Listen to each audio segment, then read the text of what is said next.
Robert Conroy dropped his bidding paddle, not because he had lost his nerve. Robert Conroy had never lost his nerve in 34 years of living, not once, not even when the Missouri River had taken his father's raft and everything on it, not even when cholera had swept through the camp outside Abilene and taken 3 men he had called friends. He had not lost his nerve. He had simply heard a question, one single question spoken in a low, clear voice just behind his left shoulder, and that question had struck him somewhere between the sternum and the spine like a blade he had not seen coming. The land sale was at its highest pitch. Auctioneer Denton Prout stood on the flatbed wagon outside the Territorial Land Office in Dodge City, Kansas, on the 14th day of September, 1879, his hammer raised, his face red from shouting numbers into the dry afternoon wind. The parcel on the block was the Millard Creek section, 480 acres of mixed grass and river bottom east of town, fed by a reliable tributary of the Arkansas River, with a modest but solid timber frame house already standing on its southern edge, and a well that had never run dry. It was, by any honest accounting, the finest piece of ground that had come available in Ford County in 6 years, and every man with ambition and a bank draft in his pocket had shown up to fight for it. Robert had done his work. He had spent 3 weeks measuring, calculating, researching. He had walked every acre of that land twice. He had tested the soil by hand and by taste. He had spoken with the county surveyor, with 2 separate attorneys, with the water commissioner, and with the widow Millard herself before she had signed the deed over to the territorial office. He had entered the sale with a ceiling in his mind, a firm and mathematically derived ceiling, and he had never once in his life bid above a ceiling he himself had set.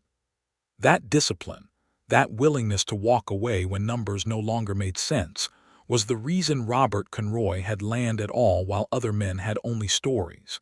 He had raised his paddle 17 times. He was at $4,200, which was $30 below his ceiling. One other bidder, a cattle company representative named Holloway, who wore a suit that cost more than most men earned in a season, was still in the game. Holloway raised his paddle and took the price to $4,250. Robert studied the number. It was still below his ceiling. He started to raise his paddle, and that was when the voice behind him said, "Before you bid again, I need to ask you something." It was a woman's voice, composed and deliberate and utterly out of place in the shoving, sweating crowd of men. Robert did not turn immediately. He told himself it was not directed at him. Then the voice said, more quietly but somehow more clearly, "Mr. Conroy, please." He turned. She was standing 2 feet behind him, slightly to his left, holding a folded paper document against her chest the way a person holds something they are afraid will be taken from them. She was perhaps 27 years old, with dark hair pinned severely beneath a plain gray bonnet that had seen better weather, and her dress was clean, but it was the cleanliness of a person who was very careful with what little they had. Her eyes were the color of creek water in October, a dark, shifting gray-green, and they were fixed on him with an expression that was not pleading and was not demanding, but was something rarer and more unsettling than either. It was the expression of a person who was about to tell the truth and knew exactly how much that was going to cost her. Robert said, "Do I know you, ma'am?" She said, "No, but I know the land you are about to bid on. And before you raise that paddle again, I need to ask you whether you know about the secondary deed." The paddle stayed at Robert's side. Auctioneer Prout called out that the bid stood at $4,250, called it again, started his countdown. Robert Conroy, the most careful man at that land sale, did not raise his paddle. He looked at the woman, at the document pressed against her chest, at the steadiness in her gray-green eyes, and something happened that had never happened to him in a business context before. He believed her completely, before she had explained a single additional word, and that belief frightened him more than any bad land deal ever could. $4,250 going once, Prout called. 4,250 going twice. The hammer came down. Holloway got the land. Robert Conroy stood in the dispersing crowd and looked at the woman and said, very quietly, "You had better tell me everything." Her name was Ellen Wallace, and she had ridden 40 miles that morning on a borrowed horse to reach Dodge City before the sale concluded. She had not slept. That was apparent. There were faint shadows beneath her eyes that the afternoon light caught plainly, and her hands, which were capable-looking and not small, had a fine tremor in them that she was working to control. She agreed to speak with Robert, but she asked that they move away from the crowd, away from the space directly in front of the land office, where Holloway's associates were already shaking hands and drawing up papers, and Robert agreed and led her across the dirt street to the shaded side of the hardware merchant's building, where there was a bench that nobody was using. She sat. He remained standing for a moment, then sat as well, because remaining standing while a woman explained herself to him felt ungracious. She unfolded the document she had been holding. It was a deed, a secondary deed, just as she had said. It was dated 3 years earlier, August of 1876, and it bore the notarized signature of Edmund Millard, the deceased husband of the widow who had sold the land to the territorial office. The deed conveyed a right of first purchase to one Thomas Wallace in the event that the Millard Creek section was ever offered for sale. Thomas Wallace. Robert said, "Your husband." "My father," Ellen said. "He died in February of this year, influenza, before he could exercise the right. Before he even knew the land was coming up for sale." Robert looked at the document carefully. It appeared genuine. The notary seal was from Ford County, 1876. Edmund Millard's signature was the same cramped, leftward-sloping hand Robert had seen on other Millard documents during his research. The language was specific and legally structured, not amateur. He said, "Have you shown this to an attorney?" Ellen said. "I showed it to Mr. Garrett Finch, who is the only attorney in Clearwater, which is the nearest town to our land, and he told me it was not enforceable because my father was deceased, and the right was personal rather than heritable. But I am not certain he was right." She paused. "Mr. Finch also handles legal affairs for the Consolidated Cattle Company, which is the company that sent a man named Holloway here today." Robert was quiet for a moment. The afternoon wind moved through the gap between buildings. Somewhere a horse stamped and a man laughed. Inside Robert's mind, things were organizing themselves rapidly and not in pleasant formations. He said, "You came here to stop the sale." "I came here to stop a man from making a purchase that might be legally complicated," Ellen said. "It would not have been honest to let you spend $4,000 without knowing what you were buying into. Even if I get nothing from it, even if the deed means nothing in the end." Robert studied her face. There was no calculation in it that he could find. There was exhaustion and resolve and something that looked like grief that had been pushed to the back of the room because there was work to do. He had a good eye for the difference between honesty and performance. He had needed that eye in his line of work for long enough that he trusted it. He said, "How far is your land from here, the land your father worked?" 38 miles southeast, 160 acres. I have been working it alone since February." "Alone?" "My mother passed when I was 14. My brother went to Colorado 3 years ago and has not been in contact since. So yes, alone." She folded the deed back into its creases. Her hands were steadier now. "I did not come here to ask for your sympathy, Mr. Conroy. I came here to ensure that the sale was not made under incomplete information. It was not, as it turned out, my decision to make. You lowered your paddle before I finished my sentence." "Because I believed you before you finished it," Robert said. Something moved across her face. It was not quite surprise and not quite gratitude. It was the expression of a person who has been expecting a fight and has been handed courtesy instead and does not quite know what to do with it. She stood, tucking the document inside her coat. "Well, I suppose that is all then. I am sorry to have cost you the land if indeed you wanted it." Robert stood as well. He said, "I did want it, But I am beginning to think the more interesting question is why Holloway wanted it badly enough to ensure that his attorney told you an incorrect reading of the law." Ellen stopped. She turned slowly, those gray-green eyes fixed on him with a sharpness that had not been there before, or that had been there and he had not been looking in the right direction to catch it. She said, "You think Finch lied to me?" "I think it is possible," Robert said. "And if he did, then Holloway did not simply outbid everyone at a land sale. He quietly arranged to neutralize the one legal obstacle that could complicate his purchase." The implication landed between them like a stone into still water. Ellen sat back down on the bench without being asked. Robert sat beside her. Neither of them spoke for a moment, and in that silence the shape of something large and troubling assembled itself in the open air. "If the deed is enforceable," Ellen said slowly, "then the sale to Holloway may not be valid." "Or may be challengeable," Robert said. "It depends on the exact language, on the territorial statutes, on whether a right of first purchase can survive the holder's death. That is a genuinely complicated legal question that a man like Finch is perfectly capable of answering correctly, and is equally capable of answering incorrectly if someone has given him reason to do so." Ellen looked at him. "Why are you helping me reason through this?"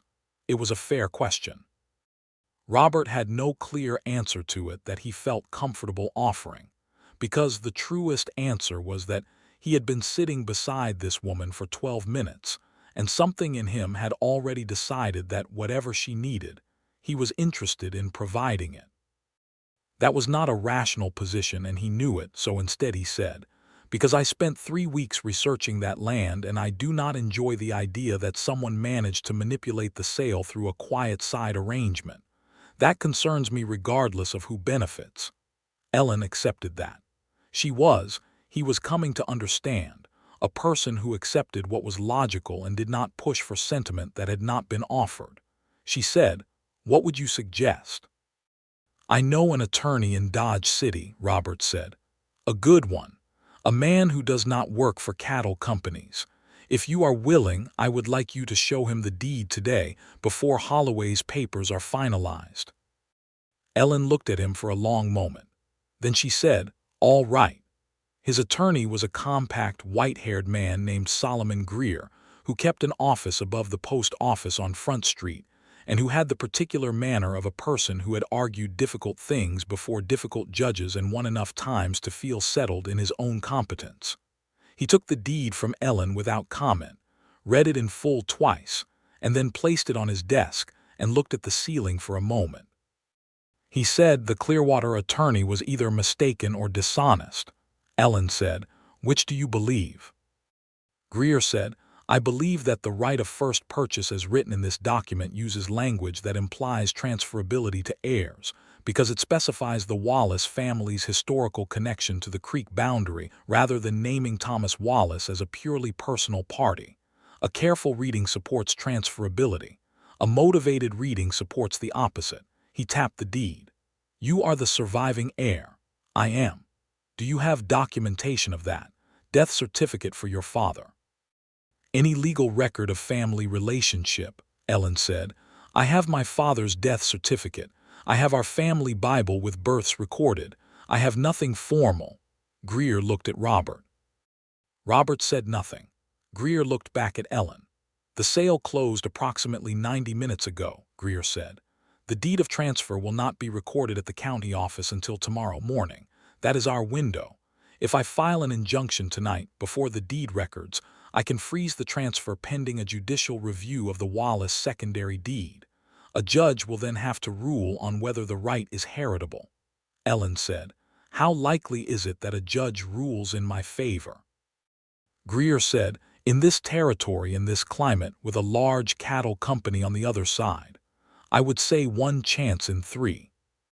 But that is better than no chance at all, which is what you have if we do nothing." Robert said, "File the injunction." Both Ellen and Greer looked at him. Ellen said, "This is not your matter, Mr. Conroy." Robert said, "Mr. Greer's fees are not insubstantial, and you mentioned this morning that you rode a borrowed horse 40 miles. I'm making an inference about your current financial position." Ellen's jaw tightened. It was a small motion, but it was clear. She said, "I do not accept charity." "It is not charity," Robert said. "Consider it an investment. If the injunction succeeds and the court finds the right transferable, you will have land. Land that borders good water.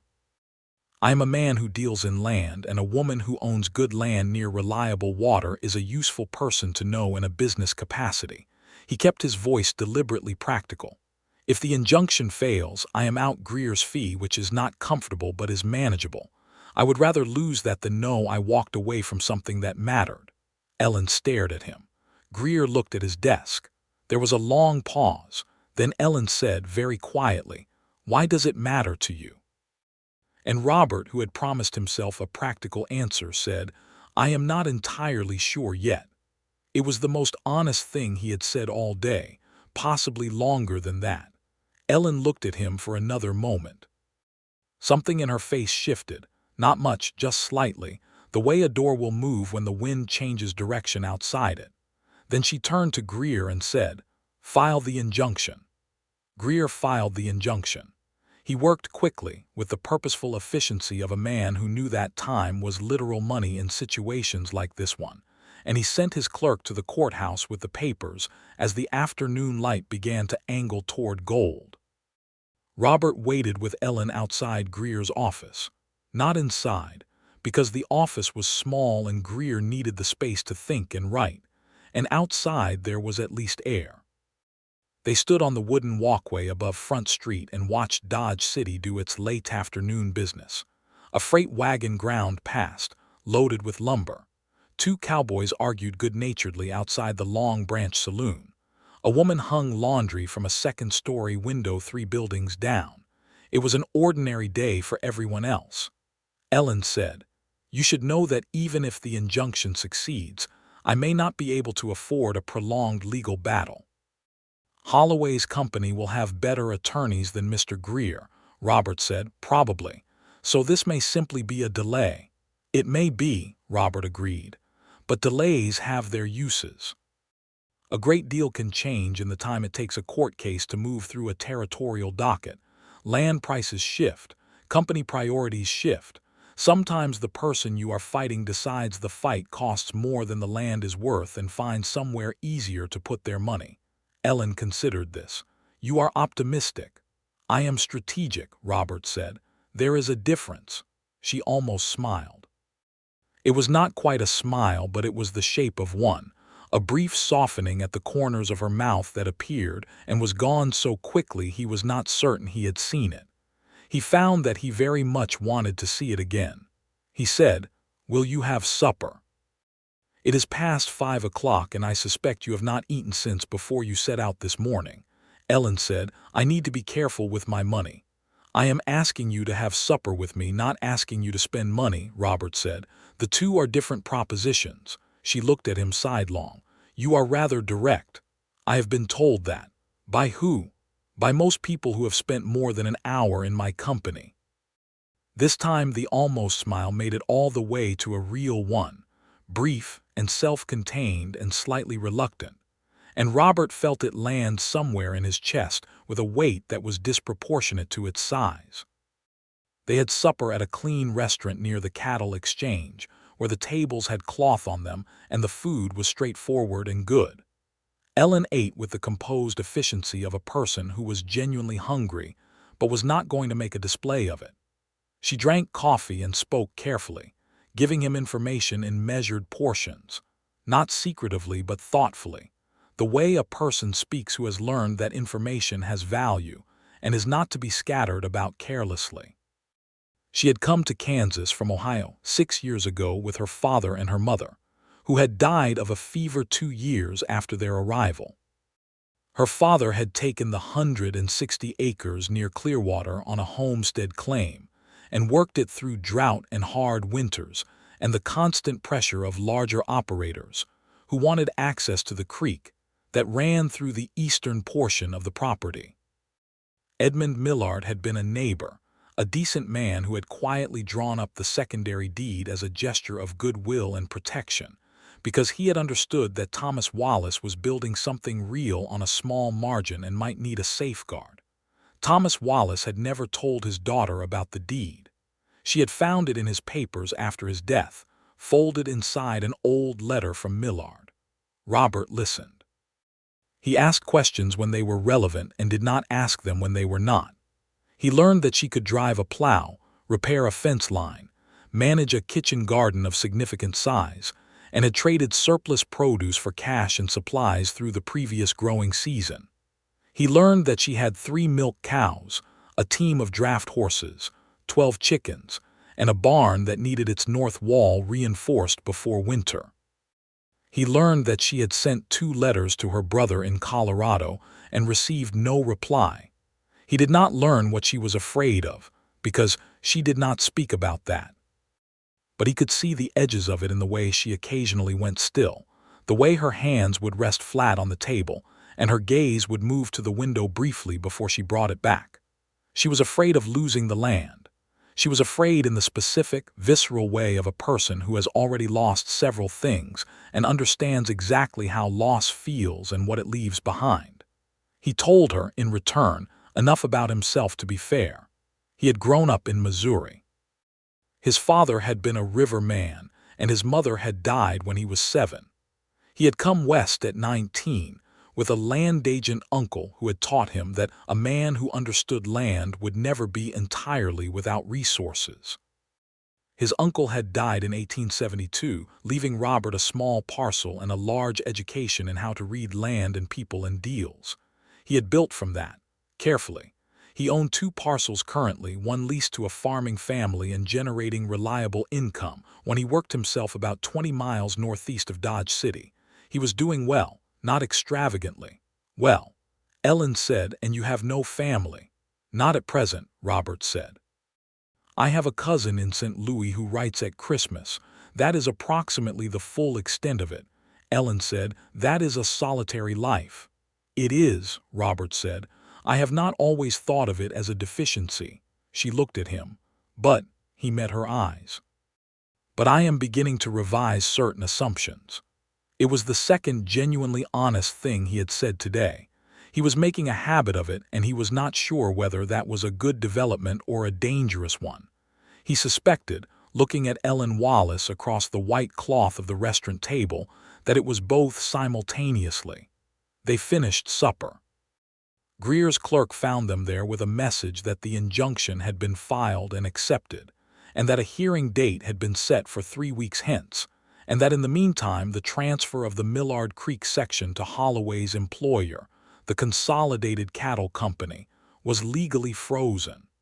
Ellen read the message twice. Then she set it down on the table and pressed her fingertips against it for a moment, as though verifying it was real. She said, 3 weeks. 3 weeks, Robert confirmed. A lot can change in 3 weeks. A great deal, he agreed. She looked up at him. The candlelight in the restaurant was doing complicated things to the gray-green of her eyes. Why are you really doing this, Mr. Conroy? Robert thought about giving her the strategic answer again. He set it aside. He said, because you rode 40 miles on a borrowed horse to warn a stranger that he might be buying into a complicated situation, at no benefit to yourself and considerable inconvenience, because you thought it was the honest thing to do. And I am finding it very difficult to encounter that kind of person and simply walk away. The silence that followed was the specific kind of silence that has weight and texture, and that neither person involved wants to break carelessly. Ellen said at last, I need to get back to my farm tomorrow morning. I have animals that need tending. I know, Robert said, and I do not know what to make of you. I am not asking you to make anything of me yet, Robert said. I am asking you to let me ride out to Clearwater next week and look at your north barn wall, which you said needs reinforcing before winter. Ellen stared at him. He said, I know how to build. It would take 2 days. I would ask nothing in return except perhaps coffee in the mornings. She said, very carefully, that is an unusual offer. I am discovering that unusual offers are sometimes the most sincere ones. She was quiet for a long moment. Outside, Dodge City was beginning its evening noise, the sounds of a cattle town relaxing into the night. Inside the restaurant, the other diners moved and talked and existed in their ordinary ways, and at the small corner table Robert Conroy waited with a patience he had not known he possessed until this exact moment, for the answer of a woman he had known for 5 hours and was already certain he did not want to know for only 5 hours. Ellen said, "All right. Next week. Coffee in the mornings. 2 days." 2 days, Robert agreed. She arrived home the following afternoon to find a letter from Garrett Finch, the Clearwater attorney, waiting for her. It was brief. It informed her that her filing of an injunction against the Consolidated Cattle Company's land purchase was ill-advised, that she had been given correct legal counsel regarding the non-heritable nature of the secondary deed, and that continuing to pursue this matter would result in legal costs that would be, in his professional estimation, ruinous to a person of her means. He closed by noting that the Consolidated Cattle Company had shown interest in purchasing her existing homestead acreage as well, and that she might consider a generous offer in that direction as a practical resolution to her current difficulties. Ellen read the letter once, set it on the kitchen table, and went out to feed her animals. While she moved through the familiar rhythms of the barn and the yard, while she listened to the cows and watched the horses move and heard the chickens settle into their evening arrangements, she thought about what the letter was actually saying beneath its polite language.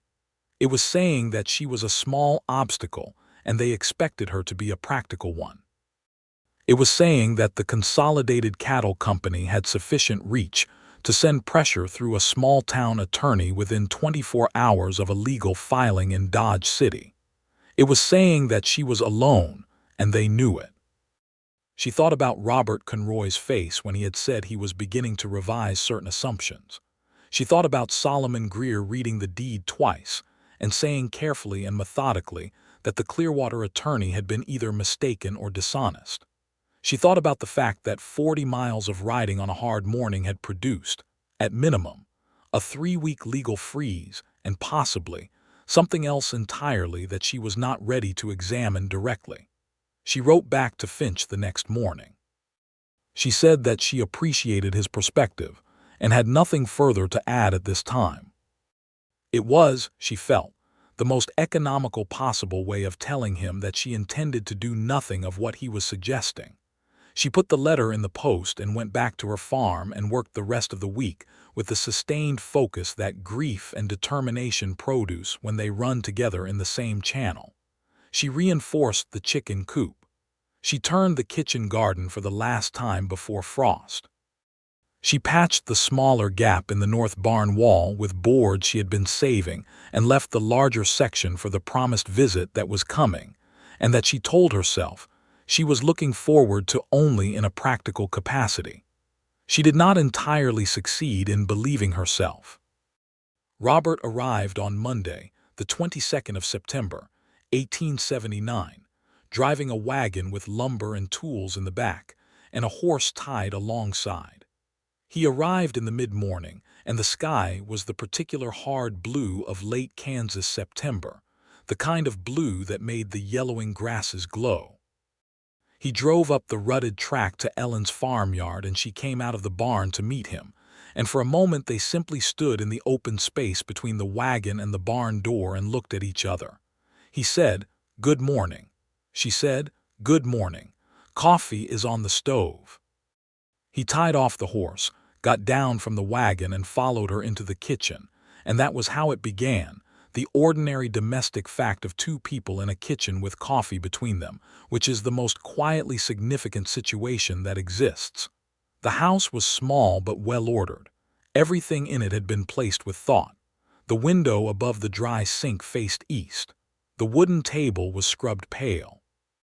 There were dried herbs hanging from the ceiling beam over the stove, and a row of preserving jars on the shelf that held the summer's work in amber and red and dark green. Robert looked at all of it and saw a life that had been built very carefully out of whatever was available, and something in him responded to that in a way that was not pity but was closer to recognition. He drank the coffee. She told him about the north wall. He went and looked at it. It was worse than she had described, which meant she had been understating it, which meant she had not wanted him to think the situation was dire. He found this both frustrating and in some way he could not fully articulate endearing. He said, "This needs more than 2 days," she said. "You said 2 days." "I was working from your description," he said. "Your description was conservative." She crossed her arms. "I can manage the rest of it myself once you show me the method."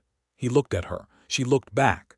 There was something almost argumentative in her expression, the expression of a person who has learned to be self-sufficient out of necessity and finds it very difficult to accept help without framing it as instruction.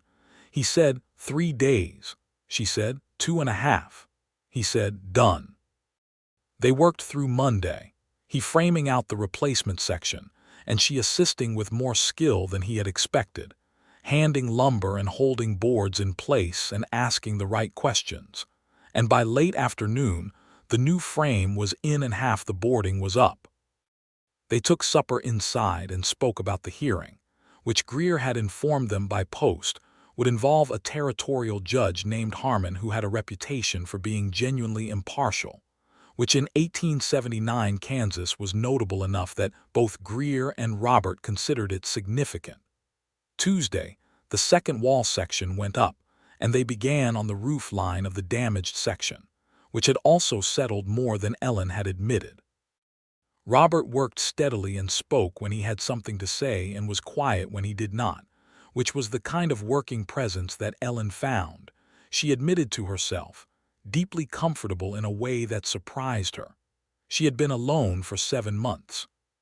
She had managed, but managing and being comfortable were different states, and comfort, it turned out, had an almost physical quality when you had been without it long enough. She asked him, in the afternoon, what he would have done with the Millard Creek land if he had won it. He said he would have leased the eastern acres to a farming family and used the river bottom pasture to run a small cattle operation. Nothing large, nothing ambitious in the destructive way, just enough to build the land's productive capacity over time. He had clear ideas about land stewardship that were not common among the men who moved through Kansas in 1879, most of whom treated land as a resource to be extracted rather than a partnership to be maintained. Ellen listened to this and said, "My father talked about land the same way." Robert said, "Then your father was a thoughtful man." Ellen was quiet for a moment, then said, "He was. He was also stubborn and sometimes wrong, and he never said he was sorry about anything ever in his life, but he was thoughtful about the land." Robert said, "Most people are a collection of contradictions, including you," he considered. "I am methodical in business to the point where people sometimes find it cold. I am told I am difficult to read. I am also, apparently, capable of dropping a bidding paddle because a woman I have never met told me to think twice, which does not fit the methodical profile especially well." Ellen stopped working. She looked at him directly with those gray-green eyes. "I did not tell you to drop it. I asked you a question." "It amounts to the same thing," Robert said. "It absolutely does not," Ellen said. "You made a choice. You made it for your own reasons. Do not put that on me." He met her gaze. "You are right. I apologize." She looked slightly startled by the direct apology, and then something in her stance softened by a fraction, and she went back to work, and Robert went back to work, and neither of them said anything else for a while, but the air between them had changed in a way that was discernible even in the open barn. Wednesday morning, the last half-day, they finished the roof section and reinforced the north interior wall against frost. Robert showed Ellen how the joinery worked so she could replicate it if needed, and she paid close attention and asked precise questions, and by noon the work was done and the barn was solid and ready for winter. They stood in the barn doorway and looked at it. Ellen said, "Thank you, genuinely." Robert said, "It was well-spent time." She looked at him, he looked at her. Outside, a crow called once from the cottonwood at the edge of the yard. He said, "I would like to come back." She said, "To what end?" "To no specific business end," Robert said. "To visit, to see how the case is progressing, to drink coffee in your kitchen." He paused. "To get to know you better," Ellen said, "Mr. Conroy." "Robert," he said. At this point, if you are still calling me Mr. Conroy, we are doing something formal for its own sake." She looked at him for a long moment. "Robert," she said, and the word was careful in her mouth, as though she was checking its weight. "I have not had occasion to think much about my own life this year, about anything beyond keeping the farm and the legal situation." "I know," he said. "I am not sure I am in the right state to be thinking about it now." "I am not asking you to think about anything," Robert said. "I am asking if I may come back." Another long silence. The crow in the cottonwood called again. One of the cows moved inside the barn behind them. Ellen said, "You may come back." He came back the following Sunday, and the Sunday after that. He brought news from Greer each time, updates on the hearing preparations, which were proceeding carefully. He also brought small practical things: a good quality axe head that she needed, a particular kind of salve for the sore on the older draft horse's shoulder that he had remembered her mentioning, and he offered these without ceremony in the way of a person who notices what is needed and addresses it without making an event of it. They walked the property on his second Sunday visit, the whole 160 acres, and Ellen showed him the creek boundary and the good lower pasture, and the place where the soil had the particular dark heaviness that means deep organic content and excellent growing capacity. She showed him where her father had intended to expand the kitchen garden. She showed him the corner of the east field where Thomas Wallace had planted 2 apple trees the year before his death, which were small but established, and would bear well in another 2 years if they made it through the winter. Robert listened to all of it and looked at the land with the eyes of a man who understood land, and what he saw was that this 160 acres was, in its modest and specific way, very good land. It was not as dramatic as the Millard Creek section. It was not a prize at an auction, but it was sound and well chosen and had been worked with intelligence, and it was clear from every acre of it that the person who had chosen it and the person who had maintained it had known what they were doing. He said, standing at the edge of the lower pasture with the creek sound coming through the cottonwoods, "Your father chose this well." Ellen stood beside him. They were close, closer than they had been at any point, because the path along the creek bank was narrow and they had simply continued walking, and the distance between them had resolved itself without either of them directing it. She said, "He always said that water and patience were the 2 things you could not manufacture. That if you had them, everything else could be built." Robert said. He was right. She turned to look at him. He was already looking at her. Something passed between them that neither of them named. It did not need naming yet. It was simply there, like the creek sound and the light through the cottonwood leaves, present and real and belonging to the moment without requiring immediate definition. She said eventually, "We should get back. There is mending I need to finish before dark." He said, "Yes." They walked back across the pasture side by side, and Robert thought about water and patience, and about the 2 things you could not manufacture, and he thought that his uncle, who had taught him a great deal about land, had not taught him enough about this other category of thing that also could not be manufactured, and that perhaps it was time to start learning. The hearing was on the 8th of October, 1879, in Dodge City, before Judge Harmon, who was indeed impartial in the specific way of a man who had read too much law to be easily impressed by the volume of money behind any one argument. Ellen came with her documents. Greer came with his arguments, which were careful and well-researched, and built around the transferability language in Millard's secondary deed. The Consolidated Cattle Company sent 3 attorneys from Wichita, which was itself a kind of argument, the argument of money demonstrating its willingness to spend itself freely. Robert sat in the gallery and watched. The Wichita attorneys argued that the right of first purchase was personal, tied to Thomas Wallace as an individual, and died with him. They argued that the deed's reference to the Wallace family's historical relationship with the creek boundary was atmospheric language, not legal language, and created no heritable right. They argued that the widow Millard had sold the land to the territorial office in good faith, unaware of the secondary deed's existence, and that any alternative interpretation would create chaos in land transfer law across the territory. Greer argued that the specific wording of the deed did create a heritable right, that Thomas Wallace and his heirs were the named beneficiaries of the protection Edmund Millard had intended to provide, and that Ellen Wallace was the surviving heir and had come forward promptly upon learning that the land was being sold.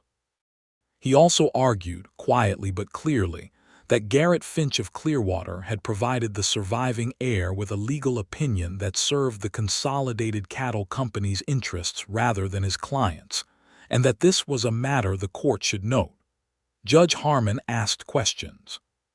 He was methodical and unhurried, and he read the secondary deed himself, silently in court, taking his time, which made the Wichita attorneys shift in their seats in a way that Robert, watching from the gallery, found quietly satisfying. Harmon ruled 3 days later. He found that the secondary deed's language was sufficiently specific in its reference to the Wallace family's interests to support a heritable right. He found that Ellen Wallace, as the surviving heir, had standing to exercise that right. He found that the Consolidated Cattle Company's purchase of the Millard Creek section was therefore subject to the Wallace right of first purchase, and could not be completed without first offering Ellen Wallace the opportunity to match the winning bid. He did not rule on Finch's conduct, but he noted in his written opinion that any attorney providing legal counsel that served a third party's interests at a client's expense would be subject to review by the territorial bar. Robert read the ruling in Greer's office with Ellen sitting across the desk. When he finished reading, he looked at her. Her face was extraordinary in that moment. She was not crying and she was not laughing. She was very still and very present, and there was something moving behind her eyes that was too large and too complex to fit into a single expression.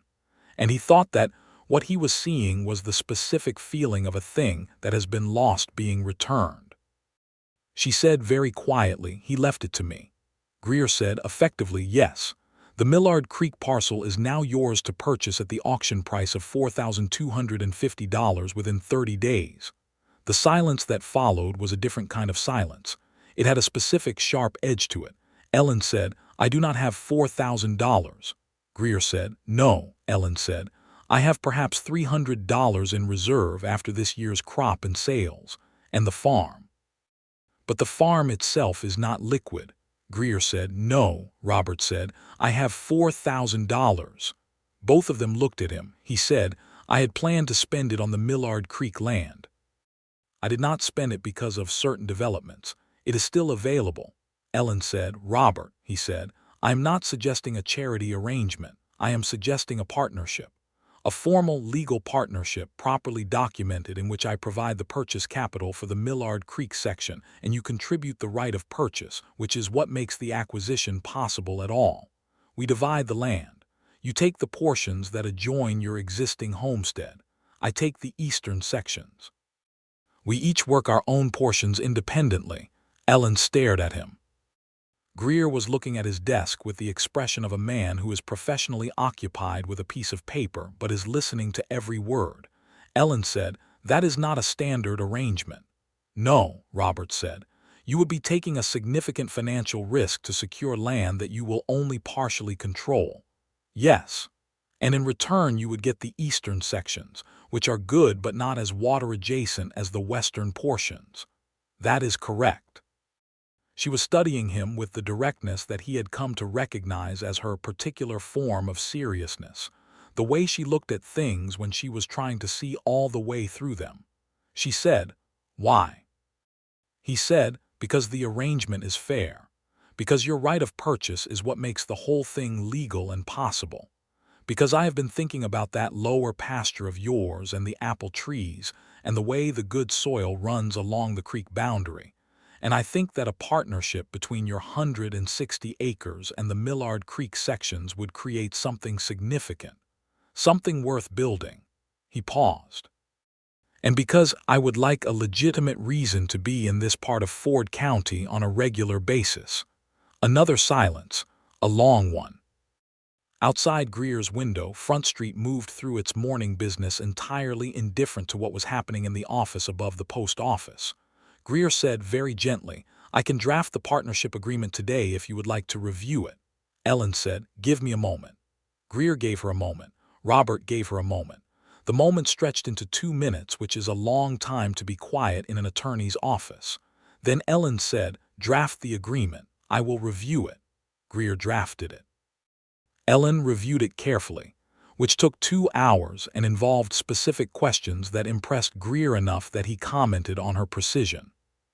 She negotiated 2 modifications to the partnership structure that Robert accepted without hesitation because they were reasonable. They both signed. Greer notarized. They walked out of Greer's office onto the wooden walkway in the hard October light, and Ellen stopped and looked at the street for a moment, and Robert stopped beside her. She said, "I own land on the Millard Creek." "You own half of it," Robert said. "I own the other half, the better half. I chose my half deliberately." She looked at him. "You chose the half that borders my farm." "Yes," he said. "That was not incidental." "No," he said. She looked at him for a long moment. Then she said, "Robert Conroy, you are the most complicated, straightforward man I have ever encountered." He said, "I will take that." She said, "You should." And then she turned and walked along Front Street toward the livery where her horse was stabled, and Robert watched her go and thought that the world looked very different from how it had looked an hour ago, and not in any way that resembled loss. The following months were not simple. Nothing in that part of Kansas in 1879 was simple, because the territory was in constant motion. Land deals collapsing and rebuilding. Cattle companies pressing at every available boundary, drought threatening then retreating, winters arriving with the particular indifference of geography to human planning. The Consolidated Cattle Company sent a formal protest of the court ruling to the territorial capital, which Greer tracked and responded to, and which was ultimately dismissed in January of 1880. Garrett Finch in Clearwater was indeed reviewed by the territorial bar, and while the review found him guilty of nothing formally, the process itself seemed to diminish his willingness to act as an agent of larger interests at smaller people's expense, which was, Greer noted in a letter to Robert, about as much justice as the situation was likely to produce, and perhaps more than most situations of its kind received. Robert made the purchase of the Millard Creek sections in October, within the 30-day window, and the partnership deed was registered at the Ford County office. He began work on the eastern sections that fall, arranging a leasing agreement with a farming family named Ketterman, who were solid and reliable, and who would take good care of the land through the winter and into spring. He came to Ellen's farm nearly every week. The visits were not always for practical purposes, though there were always practical things to discuss. The Millard Creek partnership generated decisions that needed making together. The legal situation generated correspondence. The simple business of 2 adjacent land operations generated enough common interest that there was never a shortage of legitimate reason for him to drive the 20 miles from his own farm to hers. But the truth, which both of them were aware of and which neither of them was in a hurry to force into words, was that the visits were not primarily about land. In November, they drove together to Dodge City for supplies, and on the return journey, the wagon moving through the last light of a cold Kansas afternoon, Ellen told him about her mother. She talked about a woman who had loved music and had brought a small portable melodeon all the way from Ohio in a wagon with barely enough room for essential tools, because she had decided that music was essential. The melodeon had been sold 2 winters after her death to cover a debt, which was the thing Ellen said with the flattest voice, the thing she did not elaborate on, and Robert understood from the flatness exactly how much that had cost. He reached across the wagon seat and put his hand over hers where it rested on her knee, and she looked at him, and he looked at the road, and she turned her hand over under his, and they drove the last 8 miles like that, in silence, which was not silence at all but its opposite. In December, A hard frost settled in for 3 weeks, and Robert spent several of those days at Ellen's farm because his own roads became impassable after a particularly ice-heavy storm. And there was a spare room off the kitchen that had been her father's office, and he slept there each night. And they spent the days working the indoor tasks that winter makes available, repairing equipment, organizing storage, going through the records of both properties, and working out the spring plans. On the third evening, sitting across from each other at the scrubbed kitchen table with the lamp between them and the wind going hard against the north wall, and the preserved jars glowing amber and red on the shelf above them, Robert looked at Ellen and said, "I would like to tell you something." She set down the ledger she was working in. She looked at him with those gray-green eyes that had more warmth in them than the first time he had seen them, warmth that had come in very gradually, the way warmth comes into a cold room from a fire, starting at the edges. He said, "I have spent most of my adult life being careful, measuring things, setting ceilings and not going above them, keeping my own counsel, not because I am a cold person, or at least I hope not, but because I learned early that resources are finite, and decisions made carelessly have long consequences." Ellen said, "I know. And I came to that land sale in September as a careful man with a ceiling set and a strategy planned, and everything I had done for 3 weeks said that I should not change my approach based on an unknown variable." "I know that too," Ellen said. "And then you asked me a question," Robert said, "and I dropped my paddle, and I have been thinking for 3 months now about what that means. About the fact that I dropped my paddle not because the question changed my numbers, but because something in me recognized that what mattered more than the numbers was the person asking." Ellen was very still. He said, "I do not want to simply be your neighbor and your business partner, Ellen. I think you know that. I think we have both known it for some time. I would like to know what you want, because whatever you want I will work with that, but I would rather know than guess." The lamp between them was steady in the still kitchen air. Outside, the wind pressed against the north barn wall that they had built together in September, and that was holding just fine. Ellen said, "I was afraid for a long time to want things. After my mother and then my father and all the years of holding this farm together by myself, wanting things felt dangerous, like it was asking to lose something else." Robert said nothing.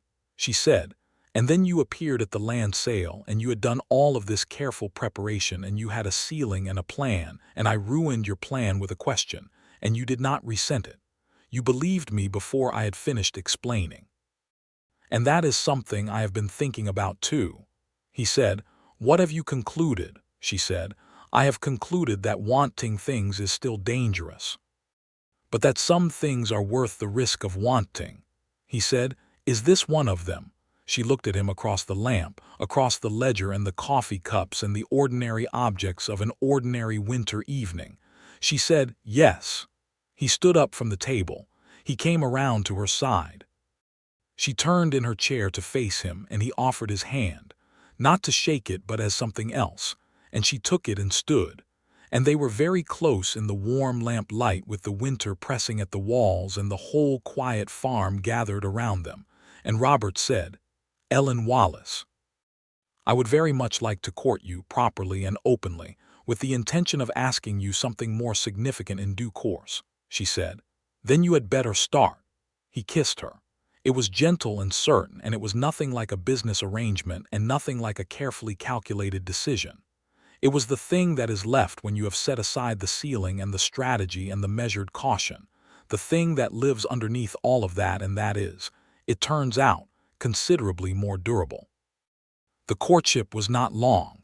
They were adults in a practical world, and they understood each other with a clarity that made extended ambiguity unnecessary.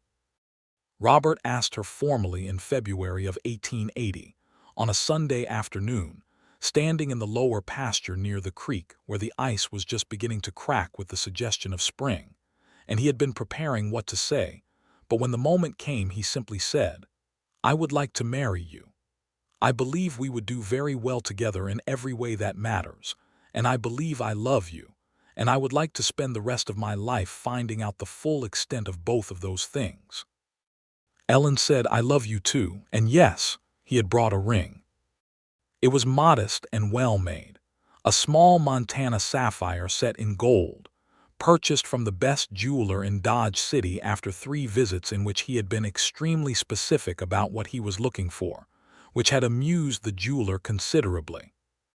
The sapphire was the color of creek water in October, which he had done deliberately and which he told her directly, and she looked at him with those eyes and then looked at the ring and then looked at him again, and did not say anything but held out her hand, and he put the ring on, and the winter light caught it, and the creek ran beside them, and the 2 apple trees stood at the corner of the east field waiting for their second spring.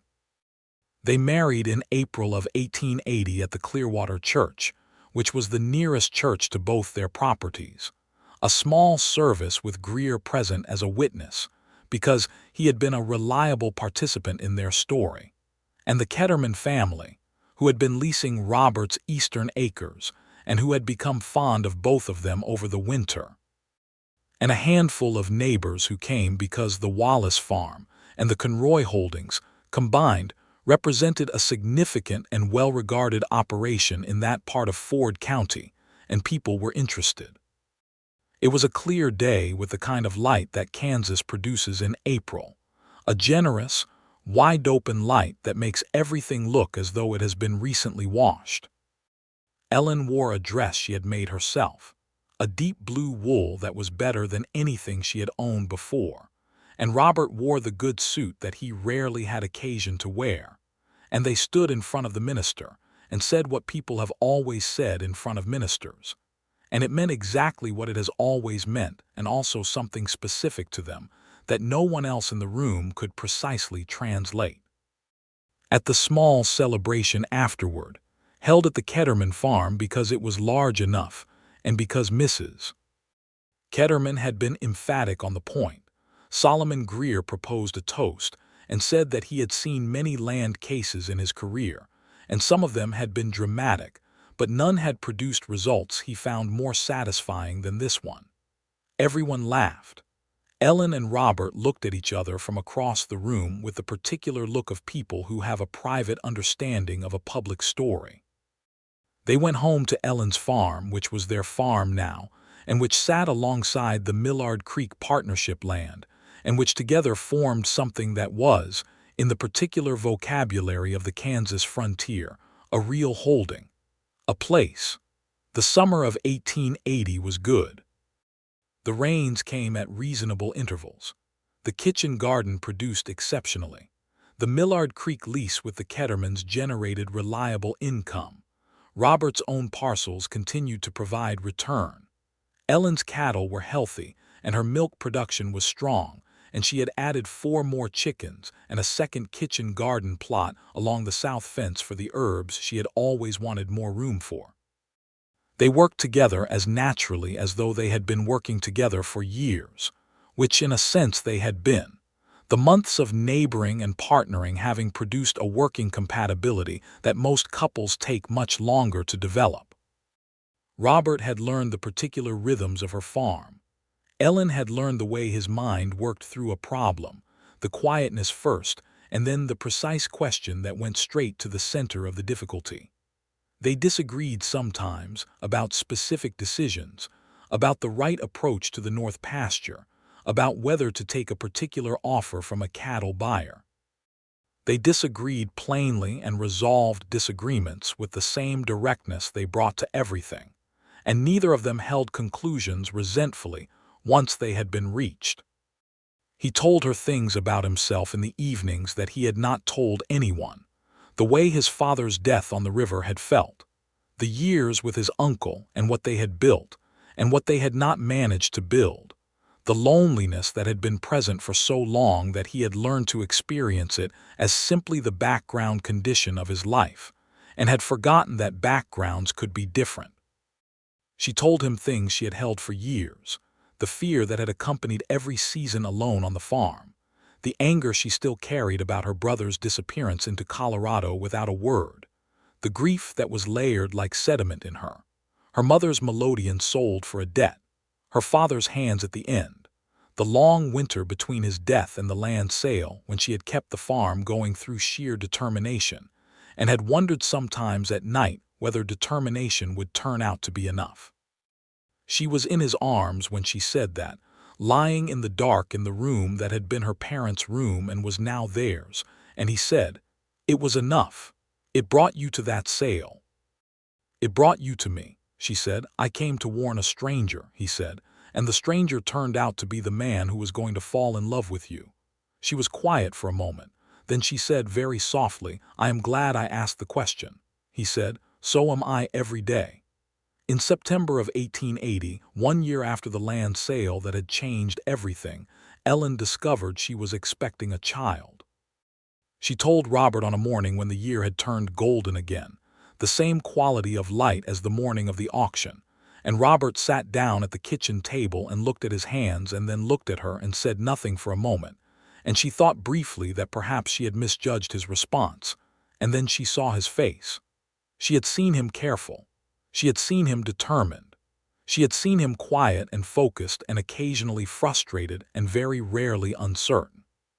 She had never seen him like this, with his whole face open and undone by something that had nothing to do with caution or strategy. He said, "Are you well?" She said, "I am very well."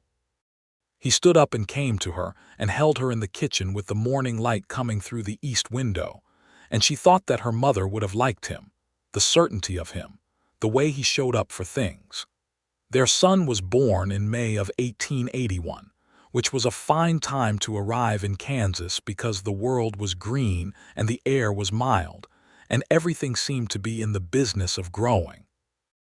They named him Thomas Edmund, Thomas for her father and Edmund for the neighbor who had drawn up a deed in good faith in 1876, and thereby, in a roundabout way that he had not anticipated, given his neighbor's daughter a piece of land and given her, beyond that, a life. Thomas Edmund Conroy was a healthy, vigorous, determinedly vocal child who had his mother's gray-green eyes and his father's constitution for thinking before speaking, which in an infant expressed itself as a particular focused seriousness that he directed at various objects in the room, until he had apparently categorized them to his satisfaction. Both of his parents found this endlessly amusing. Robert, who had never given much thought to children, discovered that he had strong opinions about fatherhood that were entirely positive, and that the presence of a small person who regarded him with complete and unconditional trust was, of all the things he had acquired in his life, the one that felt most like what he had actually been working toward without knowing it. Ellen, who had expected to love her child and had done so immediately and completely, also experienced something that surprised her slightly. She had always been capable. She had always been sufficient to whatever the task was. But motherhood with Robert beside her was different from the sufficiency she had lived alone. It was abundant. It had margin. She did not have to be entirely enough by herself because she was not by herself, and the experience of that, the specific relief and warmth of it, had a depth she had not anticipated. Thomas was 7 months old when a letter arrived from Colorado. It was from Ellen's brother, James Wallace, who wrote in a cramped hand on paper that had been folded many times, and who said that he had been in bad circumstances for several years, that he was sorry for his long silence, that he had heard from a mutual acquaintance that their father had died, and that he was ashamed he had not come home, and that he would understand completely if she did not wish to hear from him, but wanted her to know that he was alive and working at a mining operation near Denver, and that he thought about her and their father often. Ellen read the letter at the kitchen table with Thomas on her hip. She read it twice. Then she handed it to Robert, who was standing by the stove with his coffee. He read it without comment. She said, "I do not know what to do with this." Robert said, "You do not have to decide today," she said. He left without a word when things were already hard and then nothing for 3 years. "Yes," Robert said, "and yet he is my brother." "Yes," Robert said again. She was quiet. Thomas made a small sound and grabbed at her collar with a determined fist. She said, "I am going to write back." Robert said, "That seems right." she said. "I am not forgiving everything immediately, but he is alive and he is trying, and our father would have wanted me to write back." She wrote back. James wrote again. A correspondence developed slowly over the following months, careful on both sides, honest in the particular way of people who have a debt between them and are deciding what to do with it. By the following year, James had moved from the mining operation to a small farm outside Denver, which was progress of a kind, and he had sent a small wooden toy for Thomas, carved by his own hand, which was better than progress. The Millard Creek land continued to generate well.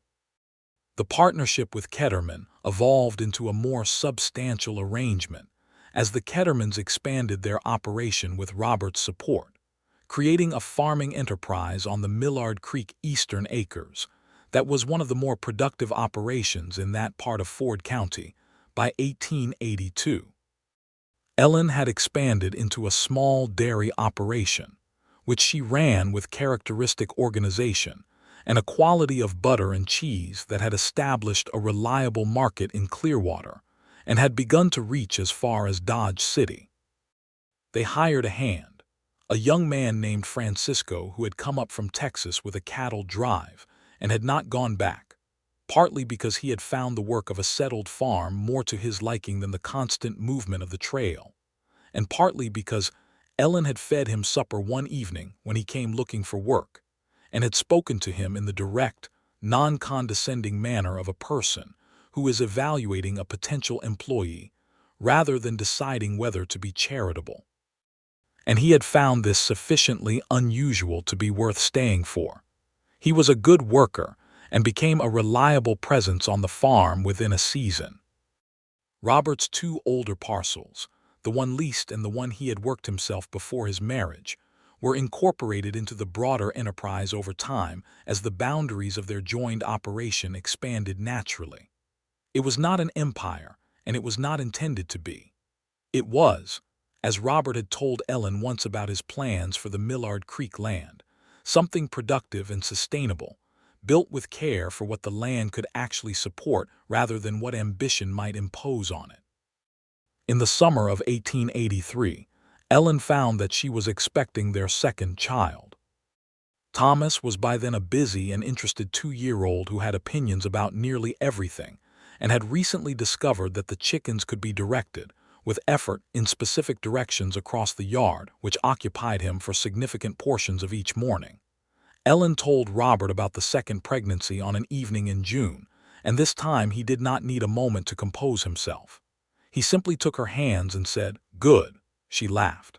She said, "Good, that is all." He said, "I could elaborate." She said, "Please." He said, "Good, and I am very glad, and you are extraordinary, and Thomas is going to be insufferable once he realizes there is competition." She laughed again, and Thomas looked up from the toy he was examining across the room with the grave attention he brought to all things, and regarded his parents with the expression of a person who understands that something interesting is happening, but has not yet determined what. Their daughter arrived in February of 1884, in the depth of a Kansas winter that was cold but not cruel, and they named her Clara after a graytan of Robert's who had been, by all accounts, a woman of significant independence and strong opinions, qualities that seemed appropriate to transfer. Clara was from the beginning a different creature from her brother. Where Thomas was methodical and observant, Clara was immediate and expressive, with a quality of attention that was wide rather than focused, taking in everything at once. She had her father's dark hair and her mother's gray-green eyes, and an enthusiasm for her surroundings that was apparent from the first weeks of her life. Robert, holding Clara in the winter kitchen while Ellen rested and Thomas slept, looked at this small, certain person in his arms and thought about the land sale in September of 1879, and the man he had been that day, and the ceiling he had set, and the paddle he had dropped, and the voice behind his left shoulder that had spoken one question and changed the direction of everything. He thought that if you had told that careful, solitary, methodical man in the crowd outside the Dodge City land office what was going to happen, the partnership, the farm, the ring chosen for the color of creek water in October, the boy who thought before speaking and the girl who took everything in at once, the ordinary miraculous accumulation of a life shared. That man would have set a ceiling on the possibility and declared it above his limit. He was glad he had dropped the paddle. James Wallace came to visit in the spring of 1884, making the journey from Colorado on the train to Dodge City, and then by hired wagon to the farm. He was 31 years old, thinner than Ellen expected and older looking than she remembered, with the particular worn quality of a person who has been through things they are not proud of and has been carrying the weight of them. He stood in the farmyard and looked at his sister, who stood in the doorway of the house she owned with her husband and her 2 children behind her, and for a moment neither of them said anything. Then Ellen walked across the yard and put her arms around her brother, because he was her brother and she was Ellen Wallace Conroy, and she did not hold back the things she had decided to give. James stayed for 2 weeks. He met Thomas, who regarded him with the focused seriousness he brought to all new acquaintances, and then, after several days of evaluation, apparently decided he was satisfactory and began bringing him small objects to examine. He met Clara, who decided immediately that this new large person was interesting and should be watched closely. He worked alongside Robert and Francisco in the fields during the days with the willingness of a man who is grateful for the opportunity to be useful, and in the evenings he sat with Ellen and they talked, not easily at first and then more easily, and the conversation moved through the hard things, their father's death, James's years of difficulty and disappearance, the silence that had cost both of them something, and came out on the other side of all of it, not to a place of pretending it had not happened, but to a place of knowing that it had happened and they were still here. Before James left, he told Robert, in a straightforward man-to-man exchange in the barn while they were working, that he was glad his sister had found someone who understood how to look at her without trying to change her. Robert said that seemed to him the basic minimum requirement for a worthwhile marriage.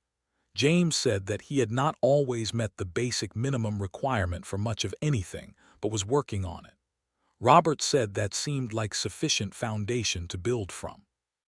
They understood each other, which was not the same as being friends but was the beginning of it.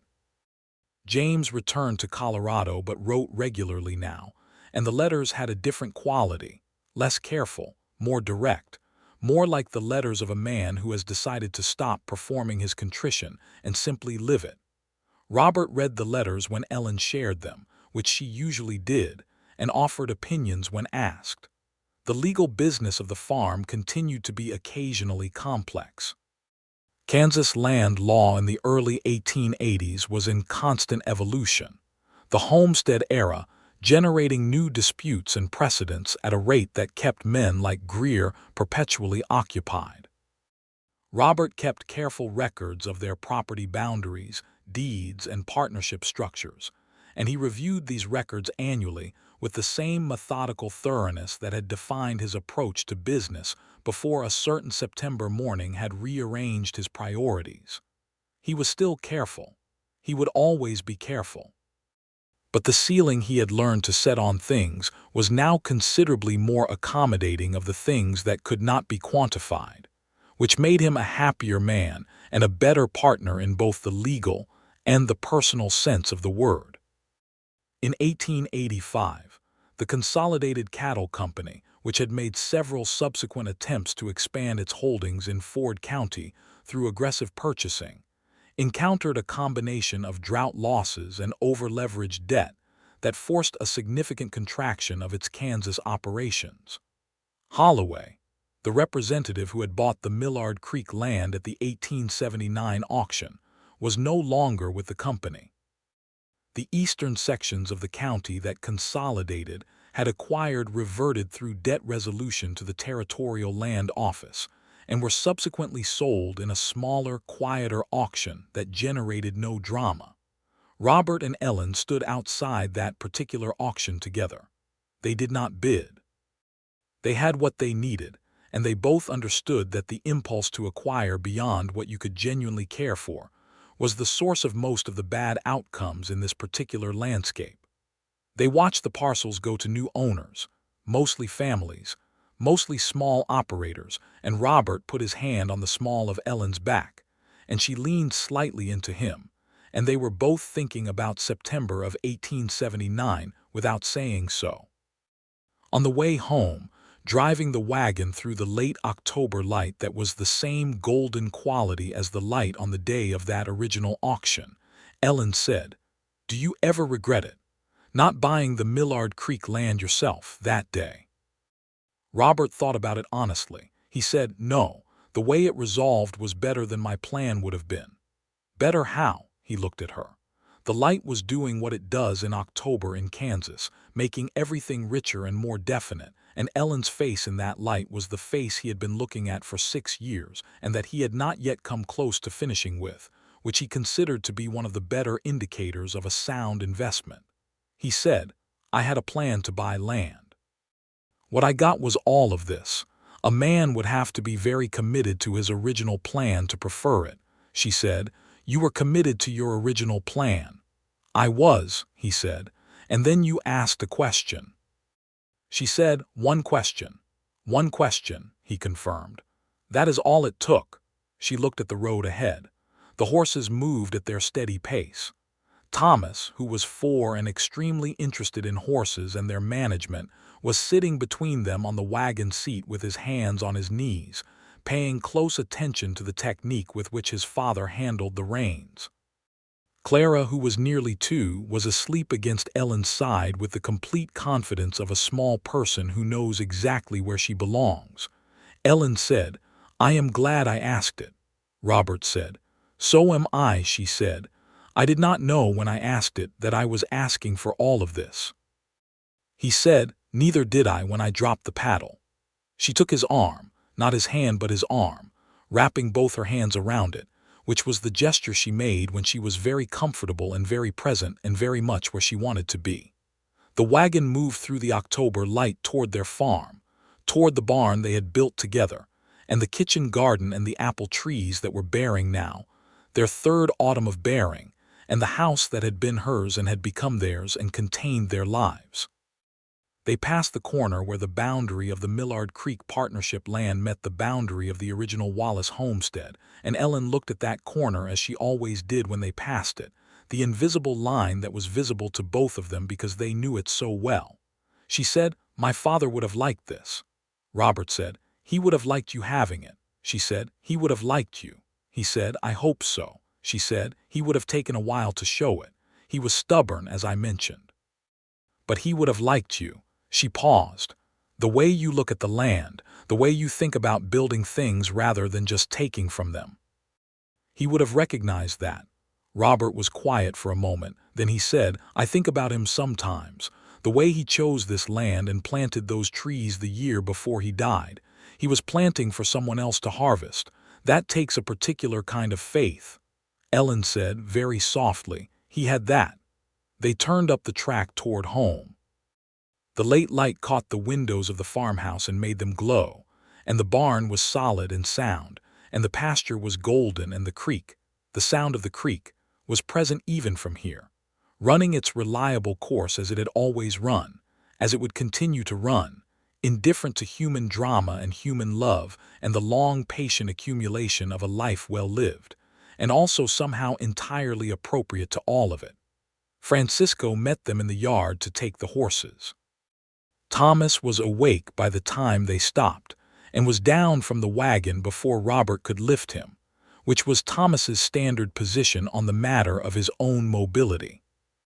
Clara woke slowly, looking around with the interested expression of a person returning from a journey she had not entirely planned on taking, and Robert lifted her down and carried her inside while Ellen spoke briefly with Francisco about the morning's tasks. Inside, the kitchen had the warmth of a good stove well tended, and the lamp needed lighting, and the supper needed making, and Thomas had already found his way to the toy corner, and was occupied with something that required serious attention, and Clara was pulling at Robert's collar, and saying a word that was either her version of his name or her version of supper, both of which were important to her. Ellen came in from the yard. She stood in the kitchen doorway and looked at all of it, at Robert with Clara in one arm trying to light the lamp with the other hand, at Thomas on the floor with his toy, at the jars on the shelf and the herbs overhead, and the table where so many conversations had happened and so many decisions had been made, at the room that was the center of a life she had built first alone, and then together, and that was, in both its manifestations, hers. She said, "I will make supper." Robert turned with the lamp lit now, casting its warm circle across the kitchen. He looked at her in the doorway and said, "Good," she said. "Is that all you have to say?" He said, "Good, and I am very glad, and you are extraordinary." He paused. "And the biscuits, if you are making biscuits, should be the ones with the extra butter." She laughed. It was the full version of the laugh that had taken months to emerge in the early days, the laugh that did not hold anything back, and it filled the kitchen the way a good fire fills a room, with warmth that is entirely practical and entirely beautiful at the same time. Thomas looked up from his toy. Clara turned her head toward her mother with the absolute attention of a child, who knows that the sound of her mother's full happiness is one of the best sounds the world produces. Robert watched Ellen move to the stove, and thought about all the mornings she had stood at that stove alone, and about all the mornings ahead, and about the land outside the window and the trees at the corner of the east field and the creek running through it all, and about the one question that had changed everything. He thought about how careful he had been for so many years, and about how the one time he had simply stopped being careful and listened to something truer than caution, it had been the most consequential and most rewarding decision of his life. Outside, the October dark settled over the farm. The animals were settled. The creek ran. The stars came out over the Kansas plain, the enormous, indifferent, beautiful stars of a sky that has no artificial light competing with it. And under those stars, the farmhouse held its warmth and its noise and its accumulated meaning. And Ellen Wallace Conroy stood at the stove and made supper with the particular grace of a person who is exactly where they chose to be, and Robert Conroy watched her and knew, with the certainty of a man who has always known how to recognize good land when he is standing on it, that this was the best thing he had ever built, and that he was going to spend the rest of his life taking care of it. In the spring of 1887, James Wallace wrote from Colorado to say that he had met a woman he intended to marry, a schoolteacher named Agnes from Ohio, which he found appropriately circular, and that he would like, if they were willing, to bring her to Kansas to meet his family before the wedding. Ellen wrote back by return post to say that they were absolutely willing, and that there was a spare room, and that Francisco made excellent coffee, and Thomas would have opinions about everything Agnes did, which she should not take personally. They came in June, James and Agnes was a capable, warm-natured woman with a dry humor that Robert liked immediately, and that Ellen appreciated in the specific way of someone who recognizes a fellow traveler in directness.